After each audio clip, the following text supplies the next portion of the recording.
Témoignage de la sœur Janine qui a passé 3 jours dans l'au-delà. Salut, je suis le pasteur Grepiement Puya, je suis le chef dans une église évangélique appelée le Rocher de Vainqueur au Congo. Tout a commencé un mercredi quand les intercesseurs étaient en prière comme d'habitude, alors que nous étions concentrés dans la prière. Soudain la gloire de Dieu était descendue au milieu de nous, et alors que la prière se poursuivait, à ce moment-là je devais laisser les intercesseurs pour aller prier pour un homme dans un hôpital voisin, et j'étais sur le point de partir quand j'ai remarqué que l'un d'entre les intercesseurs était allongé au sol, c'était la sœur Janine. Alors j'ai demandé aux intercesseurs de la réveiller, alors qu'ils étaient sur le point de le réveiller, j'ai hésité, je leur ai dit de la laisser, peut-être que le Seigneur travaillait avec elle. Puis je suis sorti pour aller prier pour un homme dans un hôpital dans le voisinage. 2 heures après que j'ai fini de prier à l'hôpital, je suis revenu à l'église. À ma grande surprise, la sœur Janine était toujours allongée sur le sol. J'ai trouvé cela étrange. Alors j'ai décidé de la réveiller. Je me suis dit je ne vais pas la toucher, je vais juste dire des paroles de foi. Sans tarder j'ai dit à la sœur qui dormait, sœur Janine, où que tu sois, peu importe là où votre âme se retrouve, je te commande de revenir dans ton corps pour continuer ta vie au nom de Jésus-Christ. J'ai répété cet ordre 3 fois, et bien que la sœur était profondément inconsciente, elle a quand même commencé à bouger, elle se réveillait graduellement, et finalement elle s'est réveillée. Après s'être réveillée, j'ai vu la sœur Janine donner au revoir aux gens que je ne pouvais pas voir. J'ai trouvé cela étrange. À vrai dire, elle voyait effectivement des choses que je ne pouvais pas voir. J'ai demandé à la sœur Janine, dis-moi où tu viens. Du coup la sœur Janine me répondit en faisant des signes au lieu de parler avec sa bouche. Elle essayait de me dire qu'elle ne pouvait pas parler. Alors j'ai prié au nom de Jésus pour que la sœur récupère son discours. En conséquence la sœur a commencé à parler, mais plutôt dans des langues inconnues. Ce jour-là elle a parlé très longuement en langue inconnue, puis elle a commencé à donner des messages prophétiques. Enfin la sœur Janine me dit, « Je suis le Seigneur votre Dieu. » C'est moi qui avais pris l'esprit de Janine pour travailler avec elle pour 3 jours. C'est vrai que je ne t'avais pas prévenu de cela. C'est justement parce que tu ne savais pas cela que j'ai répondu à ta prière et j'ai retourné son esprit dans son corps. Mais tu dois comprendre que je vais prendre l'esprit de Janine pendant 3 jours dans le royaume des esprits. Elle sera inconsciente. Ensuite elle reviendra dans son corps 3 jours plus tard. Moi l'Éternel votre Dieu je lui montrerai ce que je veux qu'elle voie. Vous devez retenir que quand Janine reviendra à la conscience, elle prendra 3 jours avant de reprendre son discours normal. Et pendant que Janine sera 3 jours dans le coma, vous allez garder son corps dans une pièce où personne ne doit entrer. Personne ne devrait toucher son corps durant ces 3 jours. Je veux qu'une sœur puisse s'occuper du corps de Janine pendant qu'elle sera transportée dans le monde des esprits durant ces 3 jours. Puis Dieu me dit, vous avez constaté que Janine était dans le coma pendant 2 heures. Il y a des choses qui se sont passées pendant qu'elle était dans le coma. Bien-aimé, là le Seigneur venait juste de nous informer qu'il allait prendre notre sœur Janine pour 3 jours. Et que pendant ces 3 jours nous devrions garder son corps dans une pièce où personne ne doit entrer, et donc personne ne devrait toucher son corps, sauf la sœur qui a été choisie par le Seigneur de laver son corps. Quand le Seigneur était sur le point de transporter Janine dans le monde des esprits durant ces 3 jours, le Seigneur me dit, Janine aura peur de la mort, peu importe, qu'elle ait peur ou pas, moi je veux la prendre pour 3 jours. Cet événement a eu lieu vers le mois de décembre 2013, plus tard le Seigneur est venu me donner de nouvelles instructions. Et il me dit, dès le 1er janvier 2014 Janine devra être en retraite, et en jeûne et prière à sec. Bien-aimé, personnellement j'étais effrayée, je ne voulais pas assumer cette responsabilité et je ne voulais pas accepter cela, mais la volonté souveraine de Dieu allait quand même s'accomplir. Nous prions habituellement tous les jours à minuit, nous étions tous dans cette série de jeûnes et prières comme le Seigneur l'avait recommandé. Dès que le 7 jours de jeûne et prière étaient écoulés,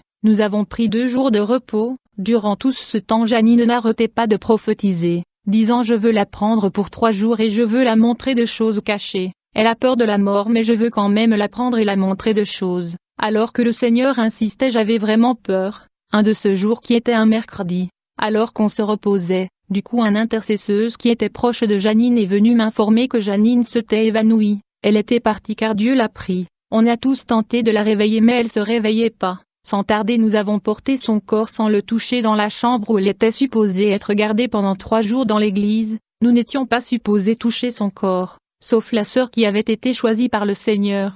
En tant que chef de ce groupe, j'avais peur de savoir que si la sœur ne se réveillait pas au bout de 3 jours nous irons en prison. Toutefois, j'avais confiance au Seigneur, et pendant ces 3 jours la sœur Janine respirait mais elle était dans le coma et inconscient. Durant ce temps, la sœur qui s'occupait de son corps m'a informé que pendant ces 3 jours elle n'avait pas fait pipi. Bien que son corps changeait de position, elle était profondément endormie. Bien que la sœur était inconsciente pendant 3 jours, Jésus-Christ parlait quelque temps par sa bouche. Au cours de ces 3 jours, j'étais dans l'église et j'ai entendu une voix m'appeler dans la pièce où se trouvait la sœur Janine qui était inconsciente. Habituellement ma fille Janine m'appelait respectueusement papa, mais ce jour-là sa voix était comme celui d'un homme et sa voix m'appelait par mon nom au lieu de papa. Cette voix était lente et douce. J'étais étonné d'attendre quelqu'un m'appeler depuis la chambre où le corps de Janine était gardé car il n'y avait personne là-bas si ce n'est le corps inconscient de Janine. Très vite j'ai su que c'était le Seigneur Jésus-Christ lui-même.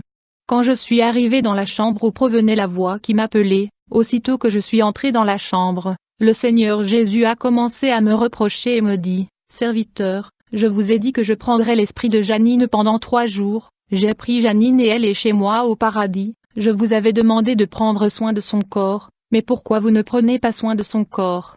Pourquoi vous négligez ce corps? » Jésus me dit, « Janine est avec moi au paradis, nous parlons, mangeons et buvons au paradis, mais pourquoi ne prenez-vous pas soin de son corps?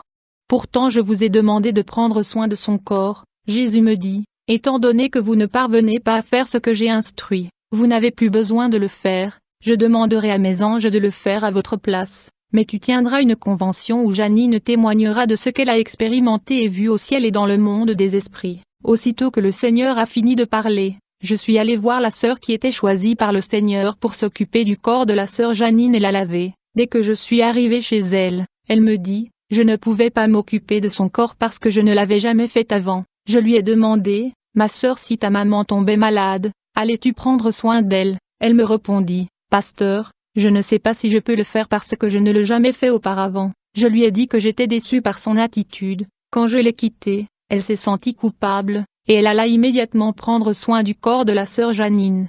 Et elle se mit à laver le corps de la sœur. Mais curieusement, quand la sœur Janine était revenue à la vue, elle a pu me raconter tout sur ces conversations que j'ai eues avec la sœur, et comment la sœur se reprocha. Et la sœur Janine a expliqué comment la sœur est entrée dans la salle et elle se mit à le laver. Elle a même précisé la chanson que la sœur chantait pendant qu'elle lavait son corps. La sœur Janine disait qu'au ciel il voyait tout ce qui se passe sur la terre. Son témoignage à propos de ma conversation avec cette sœur était la confirmation absolue qu'au ciel il voyait tout sur la terre. C'était comme si elle était présente pendant ma conversation avec la sœur sur la terre. En fait, la sœur Janine était prise par le Seigneur un certain mercredi, et le vendredi qui était le 3e jour j'étais dans l'église, et par instinct, je suis entré dans la chambre où le corps était allongé. C'est ainsi que j'ai vu Janine qui était déjà revenue à sa conscience et était assise. Elle ne parlait pas encore comme le Seigneur avait prévenu. Le Seigneur nous avait instruit d'avance que quand elle sera de retour, on devrait la donner du lait, l'eau chaude et des fruits. Le jour où la sœur Janine était revenue à la vue, je me souviens qu'il y avait un incident qui s'était produit ce vendredi-là.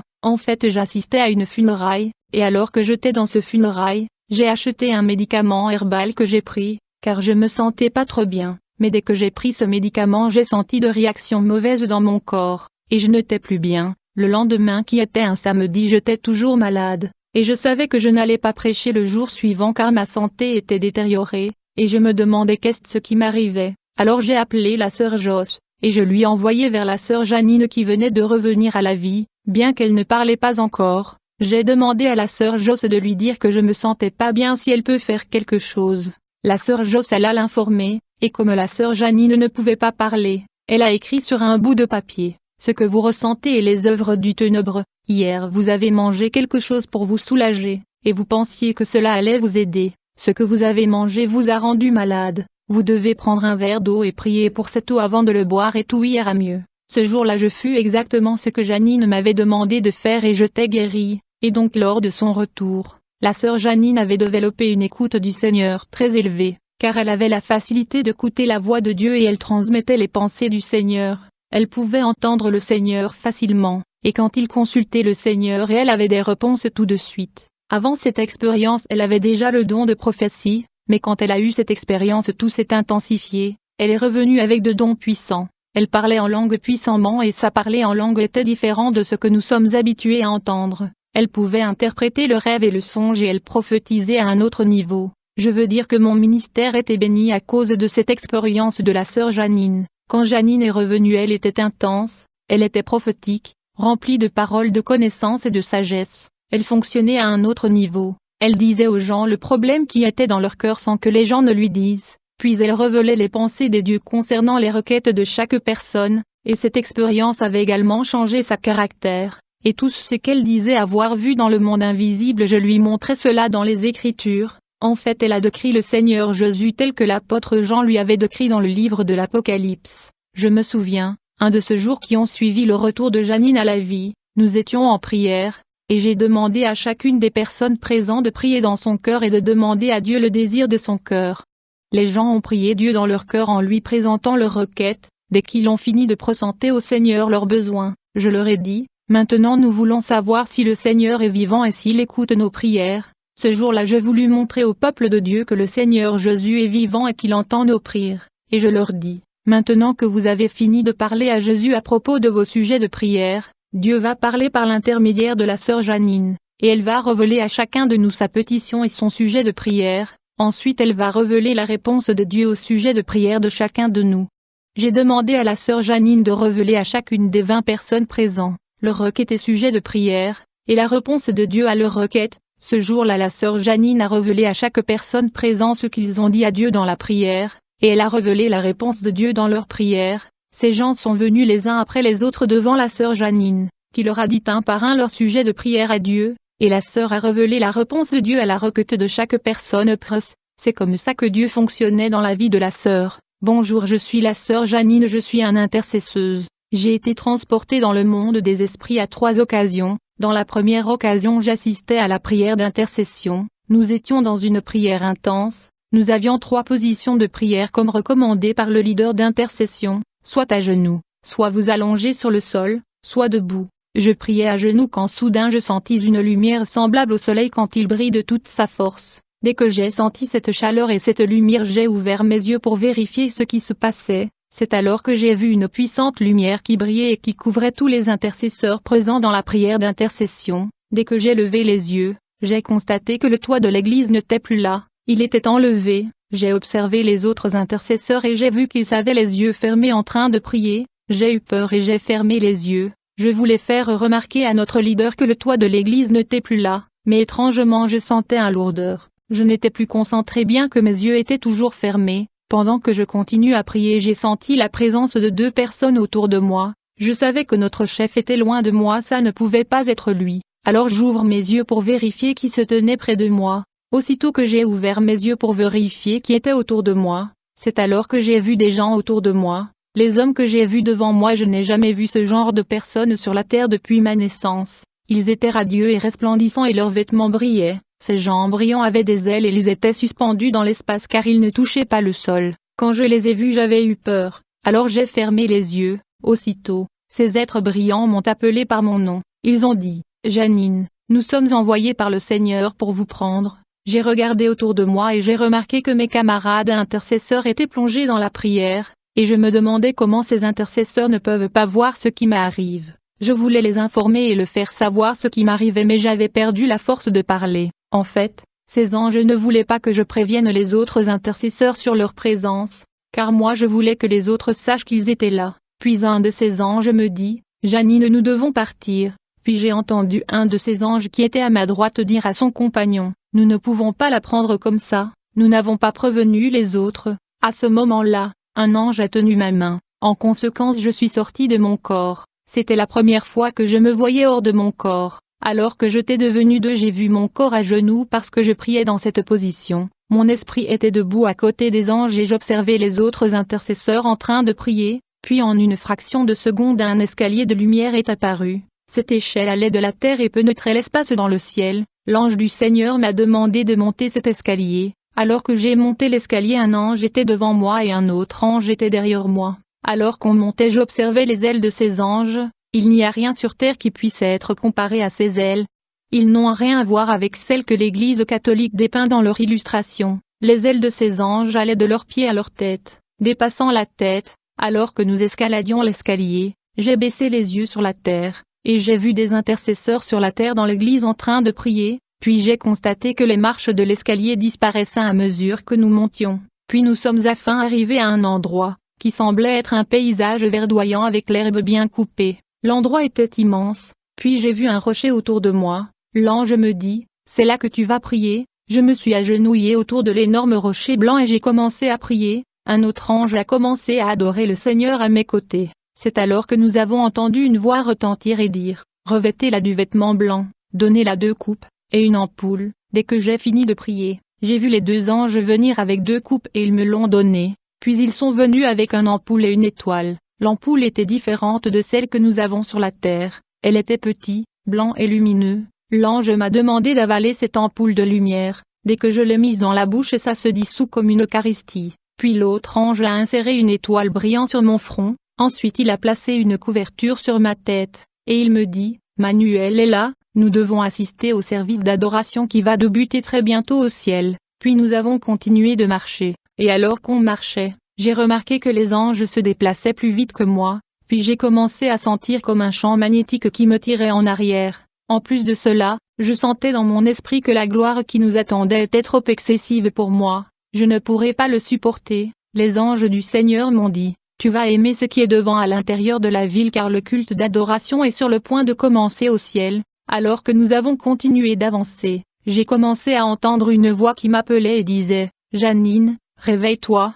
Cette voix me demanda de me réveiller à 3 reprises. En ce moment-là, j'ai vu l'un des anges du Seigneur faire un signe avec sa main. Du coup j'ai vu les intercesseurs sur la terre en train d'intercéder comme je les avais laissés. En plus j'ai vu mon pasteur à genoux, qui priait pour mon corps. Partant de ce fait, l'ange du Seigneur me dit, Janine, tu devras retourner sur la terre. Il me demanda de poser mes jambes dans l'eau qui était autour de nous. Dès que j'ai posé la jambe dans cette eau, mon esprit est revenu dans mon corps. Dès que je me suis retrouvé dans mon corps sur la terre, j'ai remarqué que le ciel était toujours ouvert, et les anges du Seigneur étaient encore dans l'espace. Ils souriaient et ils me saluaient en me disant au revoir. Je les ai dit au revoir et puis ils sont partis. Dès que je suis retourné, j'avais toujours peur. Je me souviens, les anges m'avaient dit, vous allez retourner bien que vous n'avez pas encore rencontré la personne qui nous avait envoyé vous prendre, mais nous reviendrons quand même vous chercher plus tard. J'étais effrayé et je pensais que je mourrais. Plus tard le Seigneur a averti mon pasteur que je serai hors de mon corps pendant 3 jours, car il va transporter mon esprit dans le royaume invisible. Le Seigneur demanda à mon pasteur de prendre soin de mon corps pendant les 3 jours où je serai transporté dans le monde céleste, et le Seigneur instruit le pasteur de garder mon corps dans une chambre privée pendant 3 jours sous la surveillance de l'une des sœurs de notre communauté qu'il avait choisie pour cette tâche-là. En effet, quand je suis entré dans le coma, mon corps était gardé dans une chambre privée sous la garde de cette sœur, mais quand le Seigneur me fit savoir que je serais dans le coma pendant 3 jours, j'avais peur de la mort. J'étais en train de me demander si j'allais revenir car je savais que la volonté de Dieu allait se réaliser.